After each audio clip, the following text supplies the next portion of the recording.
मित्रांनो, आज आपण शिमला मिरची बेसन टाकून बनवणार आहोत। त्याकरता मी इथे 3 ते 4 शिमला मिरची धुवून चांगली बारीक कट केलेली आहे। एक टोमॅटो बारीक कट केलेला आहे। त्यानंतर अद्रक लसूणचं पेस्ट, 1 वाटी बेसन पीठ,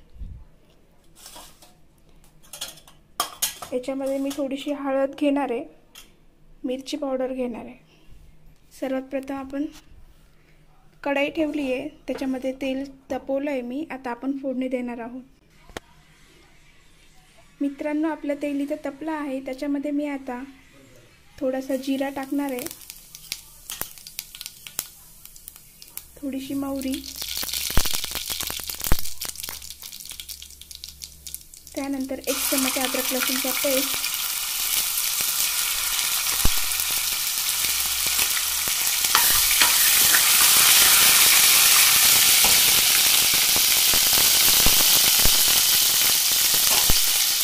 आता त्याच्यामध्ये आपण ही बारीक शिमला मिरची कट केलेली आहे ती पण ॲड करणार आहोत। मित्रांनो, शिमला मिरची कट करता वेळेस त्याच्यामधले बिया नाही घ्यायचे आहे आपल्याला। इथे ती चांगल्या तेलामध्ये मस्तपैकी फ्राय होऊ द्यायची आहे।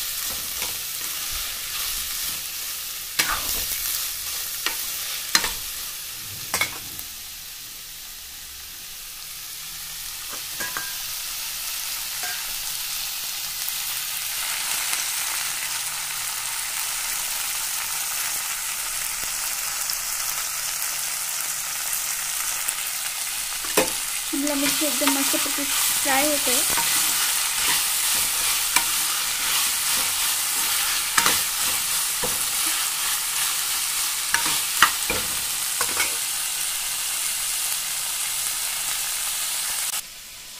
मित्रांनो, त्यानंतर मी इथे 1 वाटी बेसन पीठ घेतलेला आहे, ते पण आता आपण चांगल्या प्रकारे भाजून घेऊया। तोपर्यंत शिमला मिरची एकदम फ्राय होते।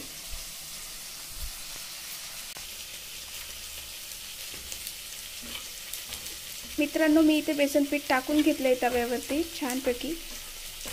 आता याला हलवायचं आहे, जेणेकरून ते जळालं नाही पाहिजे।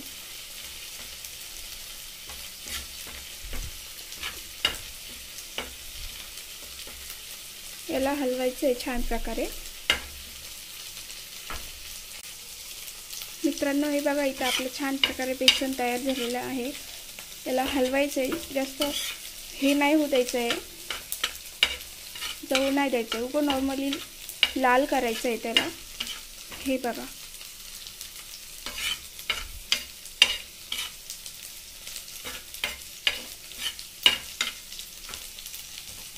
आता मी हे बेसन पीठ काढून घेणार आहे। हे बघा मित्रांनो, आपली इथे शिमला मिरची एकदम छान प्रकारे फ्राय झालेली आहे। आता आपण त्याच्यामध्ये हा टोमॅटो ॲड करणार आहोत। टोमॅटो मी एकदम बारीक कट केलेला आहे। आता मी याच्यामध्ये ते ॲड करणार आहे।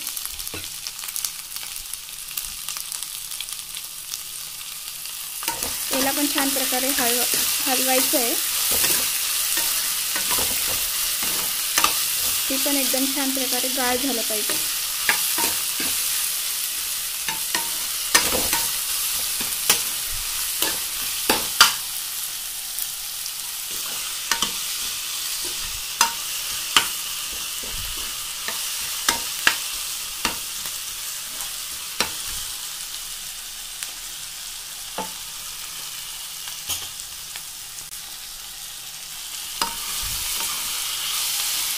मित्रांनो, टमाटर पण छान प्रकारे गाळ झालेला आहे। आता आपण त्याच्यामध्ये 1 चम्मच हळद टाकणार आहोत।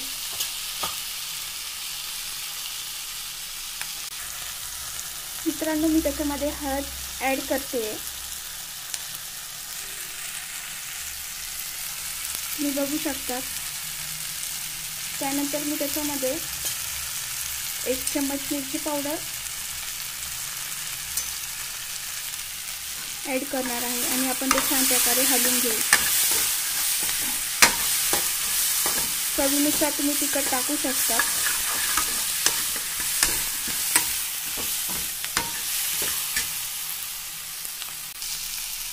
मित्रांनो हे बघा इथं एकदम मस्तपैकी फ्राय झालेले आहे। तुम्हाला जर अजून मसाले टाकायचे असतील तर तुम्ही टाकू शकता। मी तर इथे लाल तिखटच टाकलेलं आहे आणि थोडीशी हळद। त्यानंतर आपण इथे चवीनुसार मीठ घालणार आहोत।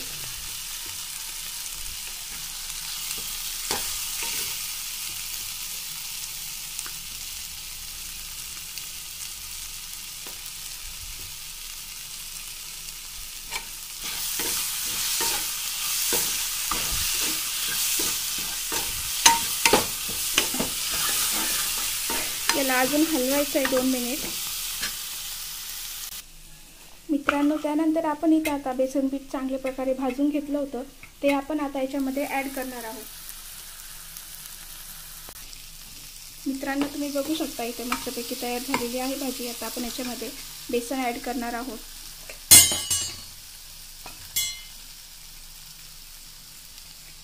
आपण हे बेसन भाजलं होतं ते आपण याच्यामध्ये आता ॲड करणार आहोत। आता आपण याला चांगल्या प्रकारे हलवून घेऊ, कारण त्याच्या गाठी नाही झाल्या पाहिजे। त्याच्यात पाणी नाही टाकायचं आहे।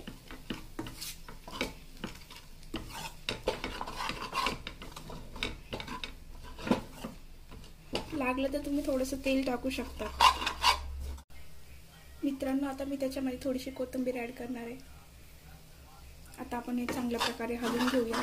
तोपर्यंत मी गॅस बारीक केलेला आहे। हे सगळं एकजीव झाला पाहिजे।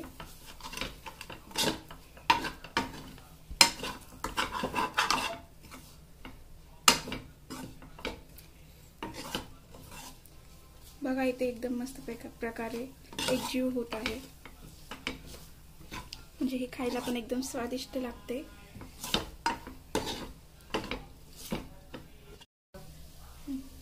मित्रांनो हे बघा इथं आपली छान प्रकारे भाजी झालेली आहे आणि ही एकजीव पण झालेली आहे। आता ही बेसनातली शिमला मिरची आपण एकदम छान प्रकारे तयार झालेली आहे। मित्रांनो हे बघा इथं आपली आता बेसनातली शिमला मिरची छान प्रकारे तयार झालेली आहे। खायला पण एकदम स्वादिष्ट लागणार आहे।